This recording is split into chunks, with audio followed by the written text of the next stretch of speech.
Last several weeks, we've been talking about this idea of vows, of making vows to ourselves, to God, to our spouse and our future spouse.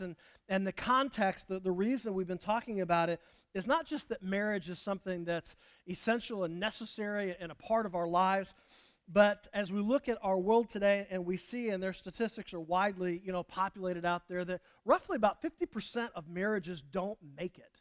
And that's really a scary percentage if you think about it. 1 in every 2, 2 in every 4. That's just a rather astounding percentage of just about anything in the world that you think about. That's like flipping a coin. And so our goal in this series is to look at the reasons behind and then talk about what we need to do in order to make sure that we're on the right side of that 50%. The first reason that we talked about was the fact that what often drew us or draws us to someone when we have expectations that they don't meet, those very things that we once thought awesome then turn into something that repel us away from them. We thought they were so cool, we thought they were so hip, and now they're vain and they're all about, their looks. Or we thought they're so cool and laid back, right? And now they're unmotivated. And so those things that once drew us to those people, if we hold them to this expectation that really no human being can possibly meet, then those things begin to repel us. They drive us away from them because we go, why aren't you meeting my expectations?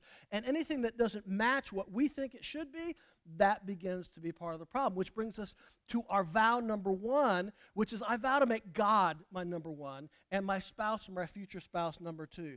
Don't put that spouse or future spouse in that number 1 spot because they'll never meet those expectations. And then last week, we talked about the second reason I think that a lot of marriages struggle, and that is because after a while, things become stale and routine and normalized. And it's just kind of, you go through the motions and you go through the process, and it just becomes old and boring. And so we talked about the fact that when that happens, then this gap begins to develop between the spouses, a gap in communication, a gap in desires, a gap in goals.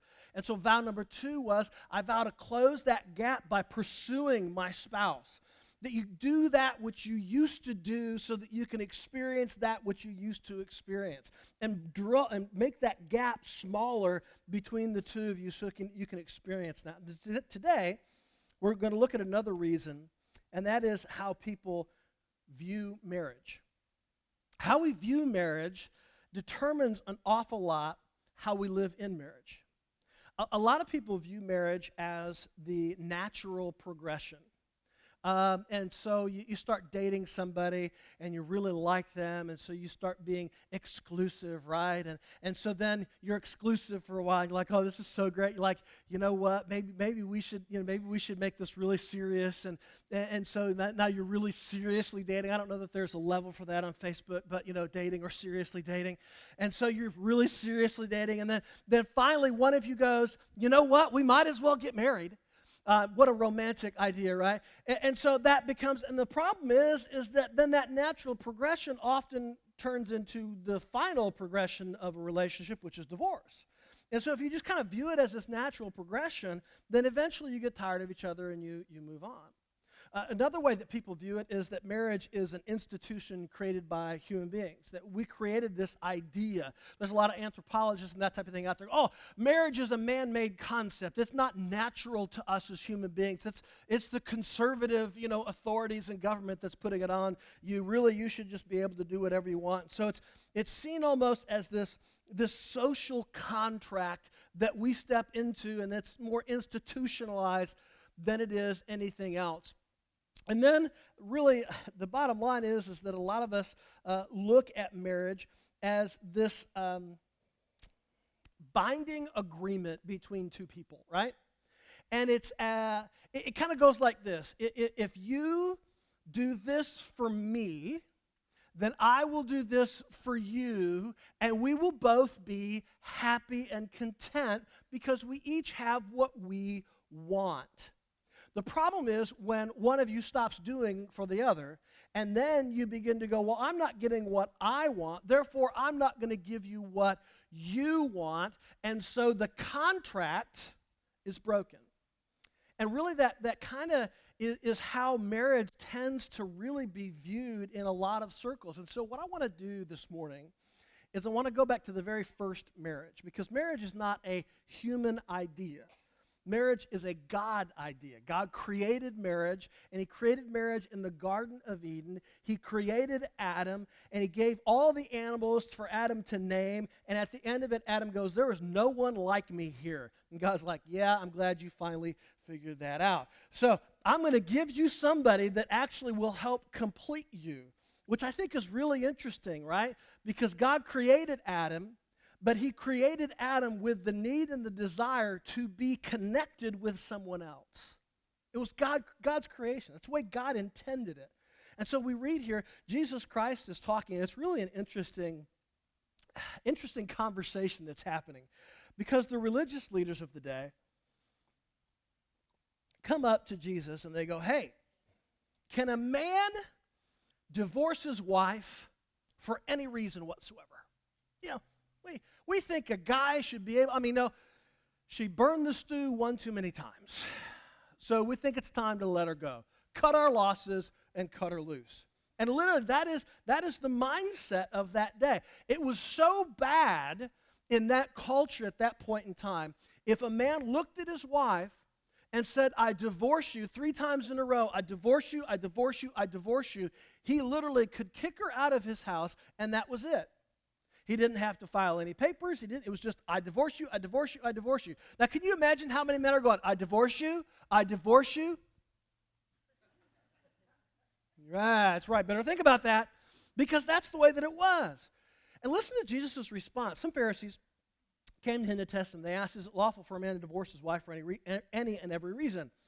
And Jesus' response, I love it, because he doesn't directly answer their question. He says, haven't you read? Or in other words, aren't you guys the ones that are supposed to know the Bible? Aren't you guys the ones that are supposed to be teaching the Old Testament? Well, here's what it says.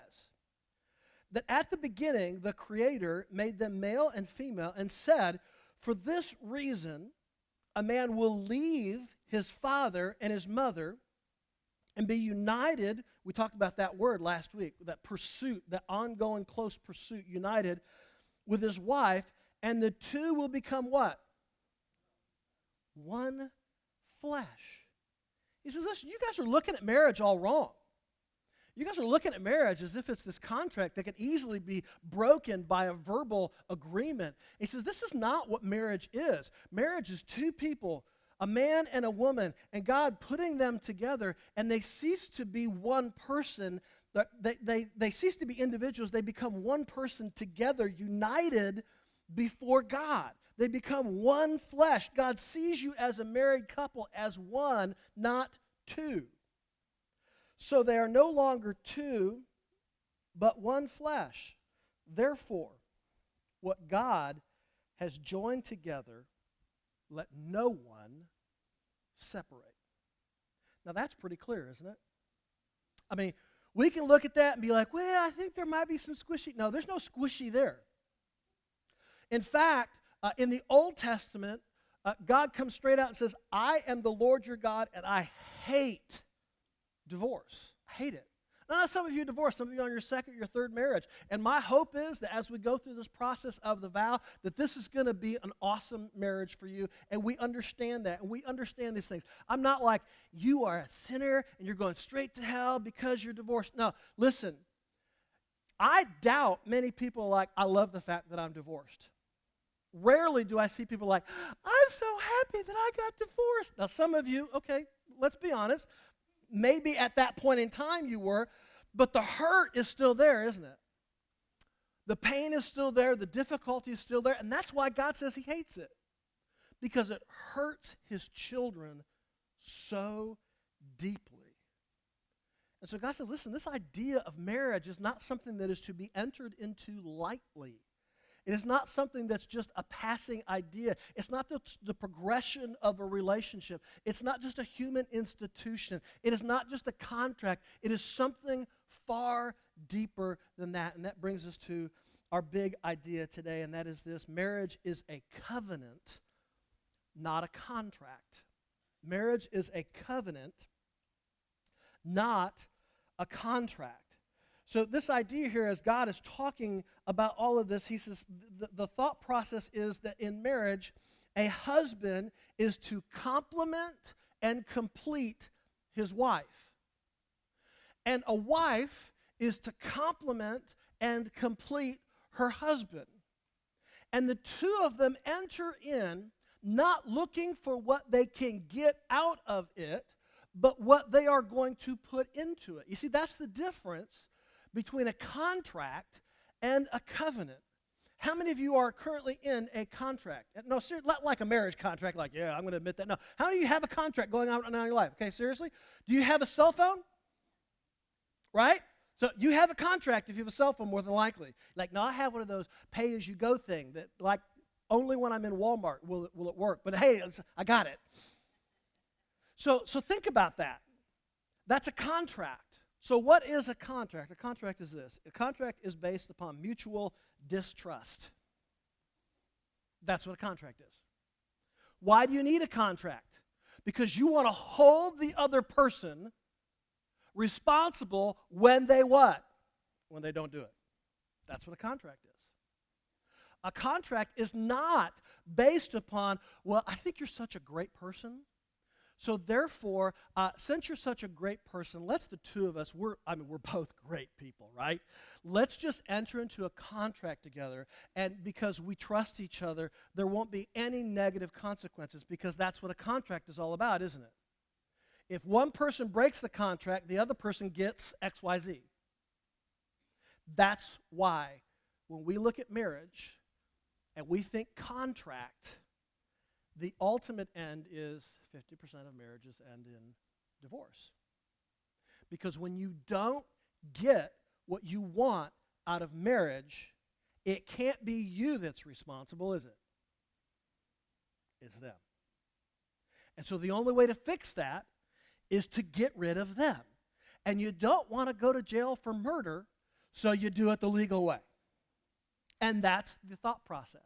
And if you enter into marriage, or if you're currently thinking of your marriage in that fashion, then that is how you're going to act. You're constantly going to ask the question, am I getting what I deserve out of this marriage?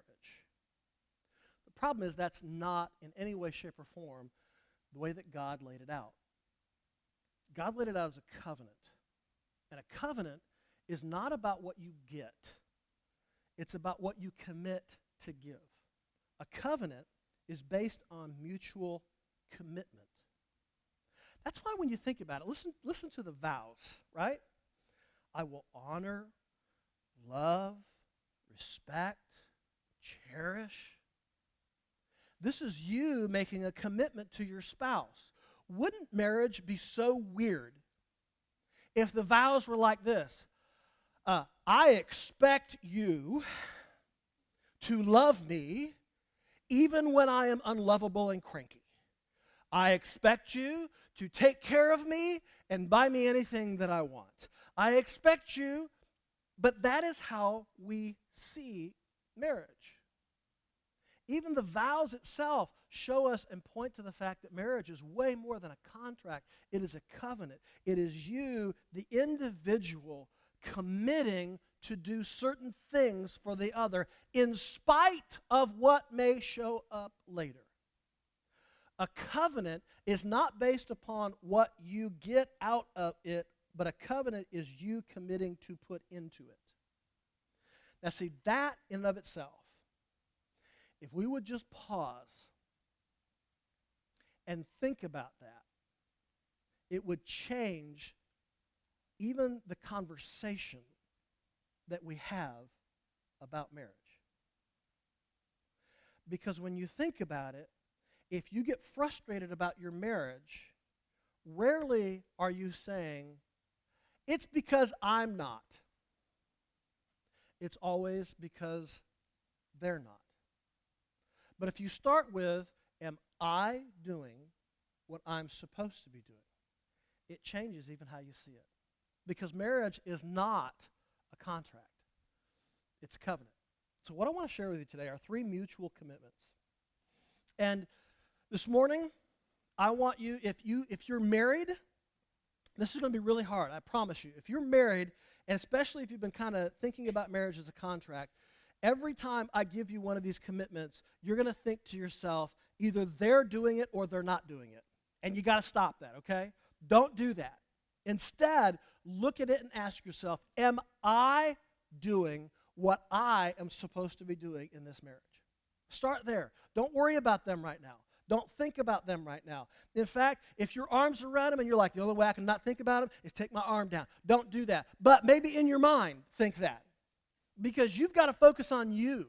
You've got to think about how you're doing within this marriage. If you're not married yet, or you're thinking about getting married, or you're ready to get married, I want you to ask yourself this question. Are you willing to actually make these commitments? If you look at the person that you're getting ready to say yes to, or you're thinking about marrying, or you're getting serious with, or when you're looking for someone, you have to ask yourself, am I willing to commit to these three things? And the first one is this. Commit to mutual submission. Dun, dun, dun. We're going to start it right there, right? Submission. Hot button word. Nobody likes it.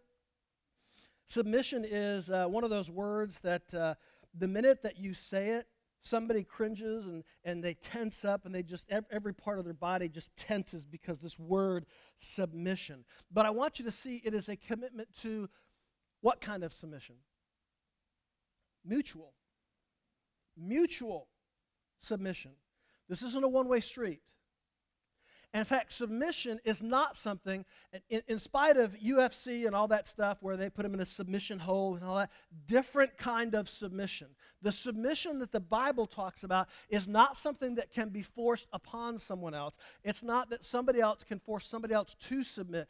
The submission in the Bible is a willing or voluntary placing yourself underneath someone else's authority or protection or desires. It's literally the idea that you place yourself second in every thought process when it comes to the relationship. And that's what it is to mutually submit. So ask yourselves, if you are a husband, if you are a spouse, are you submitting to your spouse? Are you putting them first? Are you saying, hey, your needs, your desires, your heart, your passion are more important than mine? And if you do that, then the reality is that you don't run around going, well, I don't get what I want, because that's not your goal. Your goal is to mutually submit. Listen to what the Bible says, Ephesians chapter 5, verse 21.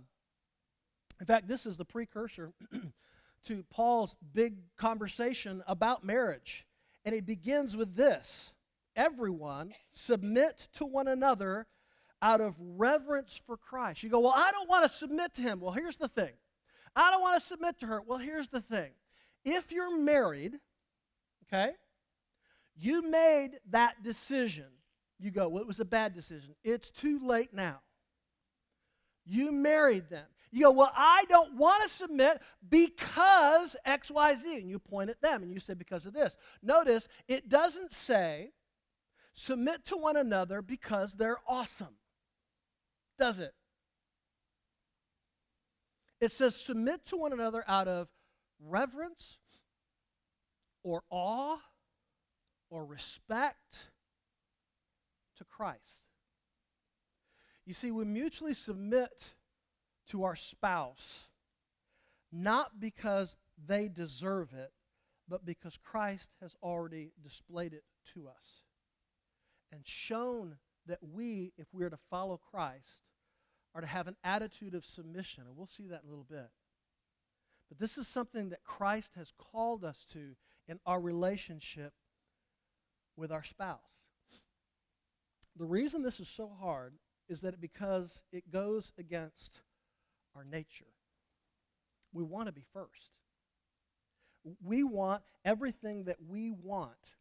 We want our needs and our desires to be considered above everything else. But if you read Scripture over and over and over again, God says the pathway to happiness, to joy, to peace is not striving to be first, but rather willingly placing yourself as a servant to those around you. Biblical submission isn't about one person forcing their will on the other. And that's why Paul says that marriage, our submission should be mutual. The husband submits himself to the needs of his wife. The wife submits herself to the needs of her husband. And I know some of you that are philosophical people are going, wait.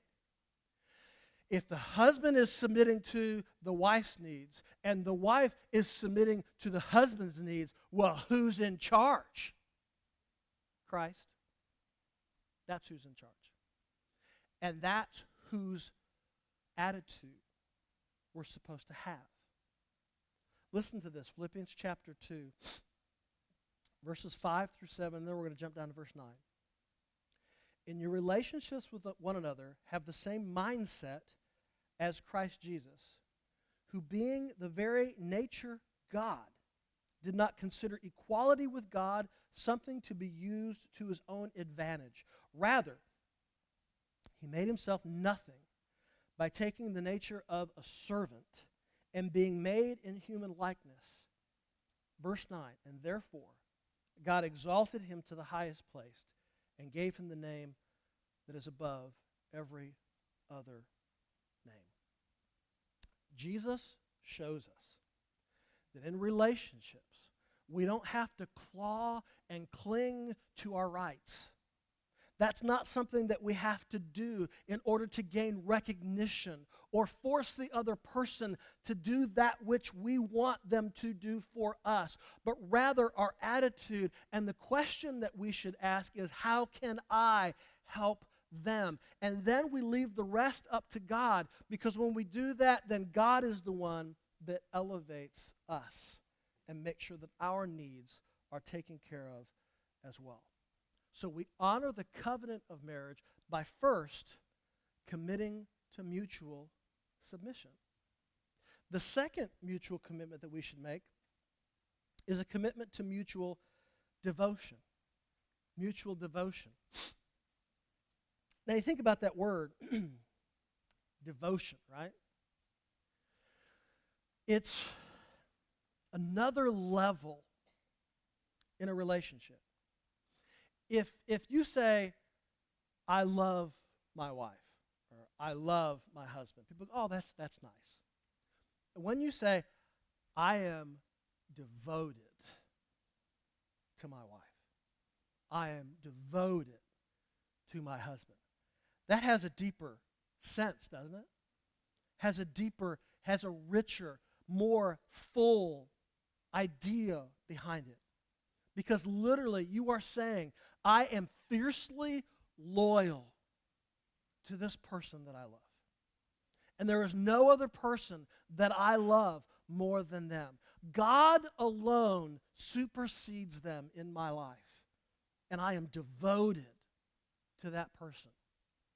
Listen to what the Apostle Paul says in Romans chapter 12, verses 9 and 10. He says, love must be sincere.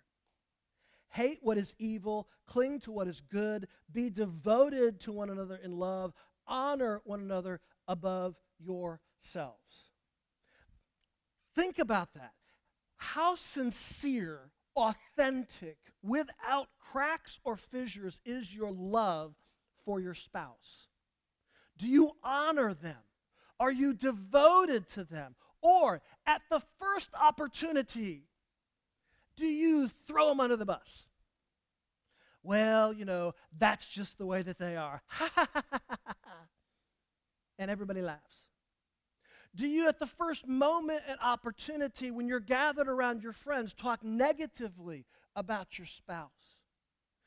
Make sure that you highlight their deficiencies and their shortcomings. Do you post about it on Facebook, about how they fail on a regular basis? Now think about that. That is the exact opposite of this commitment of mutual devotion. It is literally the idea that I will do whatever it takes to express and show my love to you, even if it means I die to show it to you. That's devotion. When you think about devotion, I know this is really bad, but it's the only thing I come up with as I was thinking about it. You think about a dog, right? I love dogs. I'm sorry. Dogs are just awesome. They're fantastic. But if you have a dog, right, that you've had for most of its life, and it's just this animal that just like you walk in the door, right? We have beagles, and one of the beagles, Rory, is just one of the most vocal animals on the planet.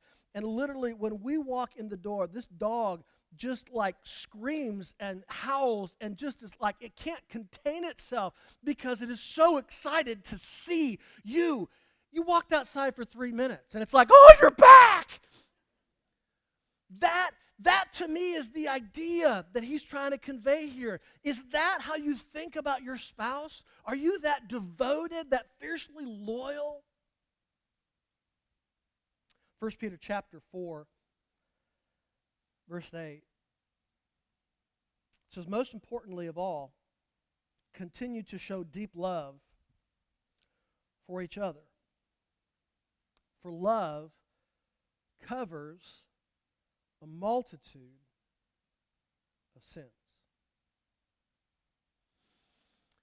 If you have mutual devotion for each other, not only are you not going to be quick to judge, quick to throw them under the bus, quick to complain about them, you're going to be slow in all of those things, but then even when something does actually happen, and I'm not saying you go, oh, well, no big deal.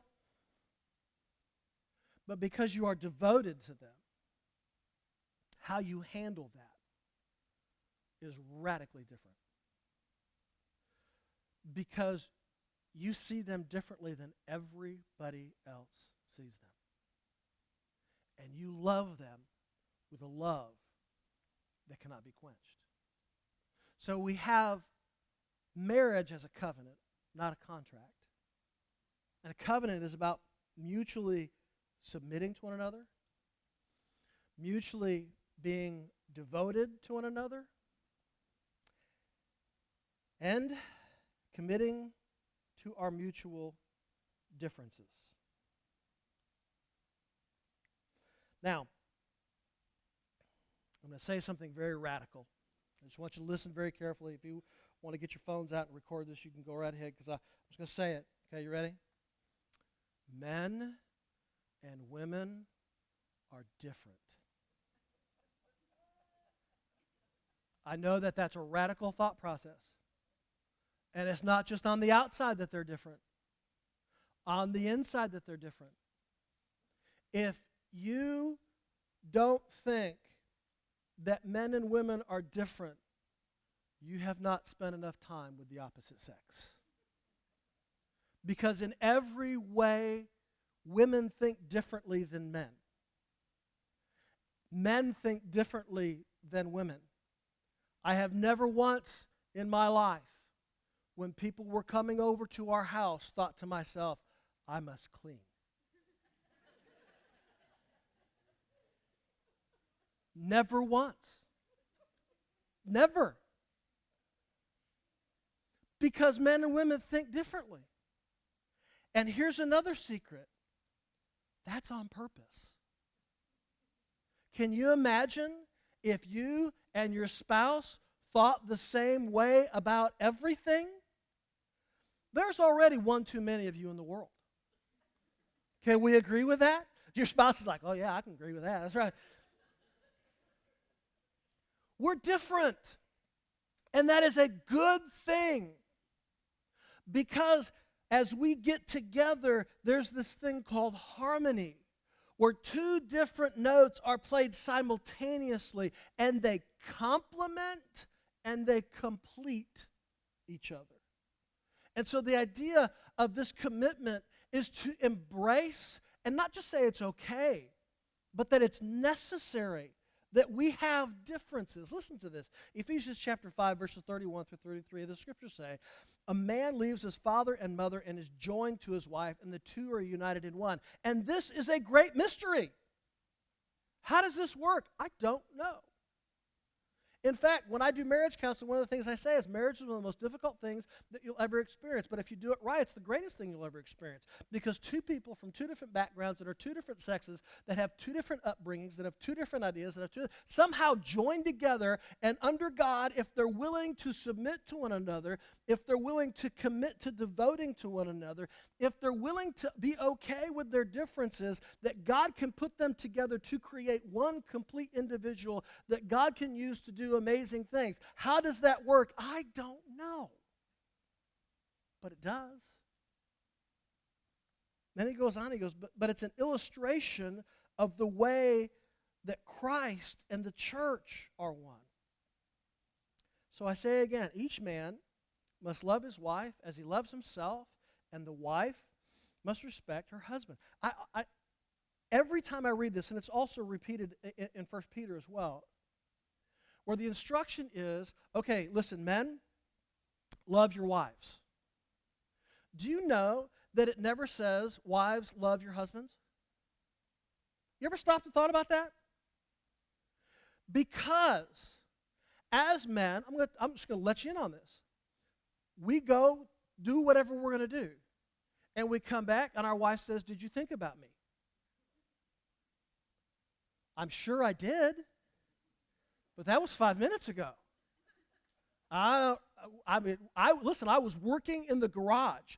Let me tell you about the tailpipe that I just fixed. It was amazing. It had this huge hole in it. I wrapped it. She didn't care about the tailpipe. She cares about whether or not you were thinking about her while you were working on the tailpipe. Now, notice that it says, and wives, respect your husbands. It doesn't say, wives, love your husbands. It says, wives, respect your husbands. Because that's not necessarily the natural overflow. You look, ladies, because we think differently, your husband does strange things. In your mind. In every other guy's mind, we're like, yeah, I get that. Maybe you've been married for 30 years and he still leaves the toilet seat up. And that frustrates you to no end. Or he puts the toilet paper on backwards. Notice this is a lot of bathroom stuff that tends to come up with this. But this thought process, this idea says, listen, respect or see your husband. You think he does such silly things. Yeah, but you're to respect him. And husbands, you're to love your wives. Why? Because God created us differently, and so we have different directives from God that he needs to remind us of on a regular basis. Men and women are different. But men and women are co-equal in three very important ways. They're co-equal in value. God doesn't look at men and say, wow, cool dude. He's way better than the wife. I mean, look at her. She cleaned her house after cleaning her house the day before just because people were coming over. That doesn't even make any sense. God doesn't see that differently. He places equal value on both men and women. They're also co-equal in essence. Who you are in Christ is not diminished by how many or what kind of chromosomes you have. You are co-equal in value, you're co-equal in essence, and you're co-equal in dignity. God doesn't elevate one above the other. So even though we are different, even though we think differently, feel differently, talk differently, often believe differently about certain items and agendas that have happened in the past, we are co-equal in our value, in our essence, and in our dignity. But men and women were created to fulfill different but complementary roles. God created men and women different but complementary. So even though we are co-equal in value and in essence and in dignity, we have different roles that God has created, and God has created them specifically and designed a man to fulfill this kind of role and a woman to fulfill this kind of role, and yet when they come together, they form a complementary and complete one person, if you will, to be able to do what God has called them to do.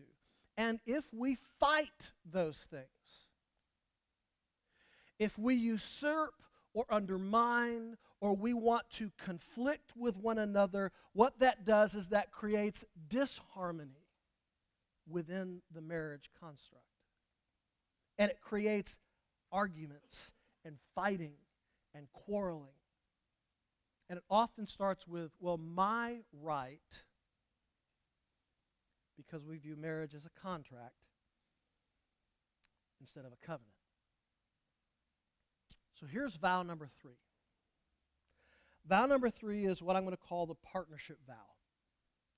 And it is this: I vow our marriage will be about we, not me.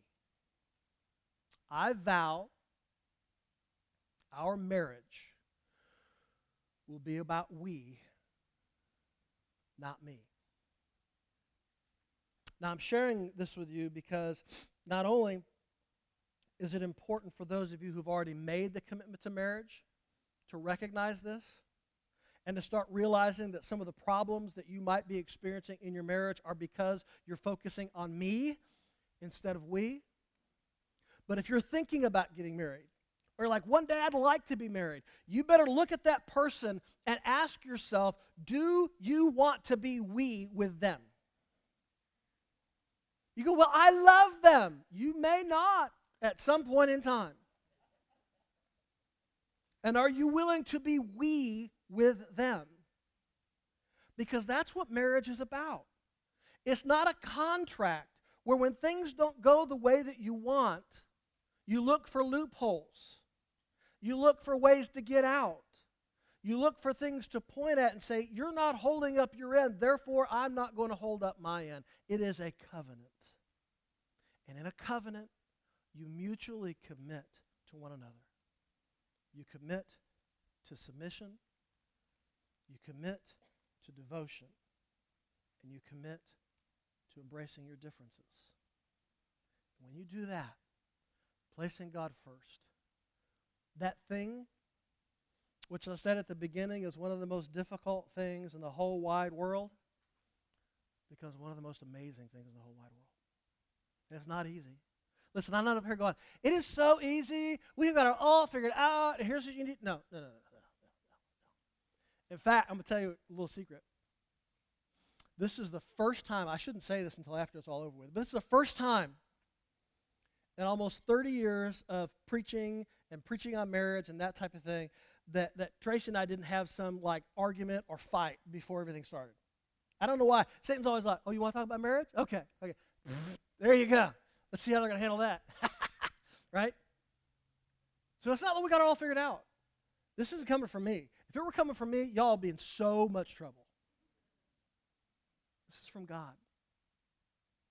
Because it's an institution not created by man.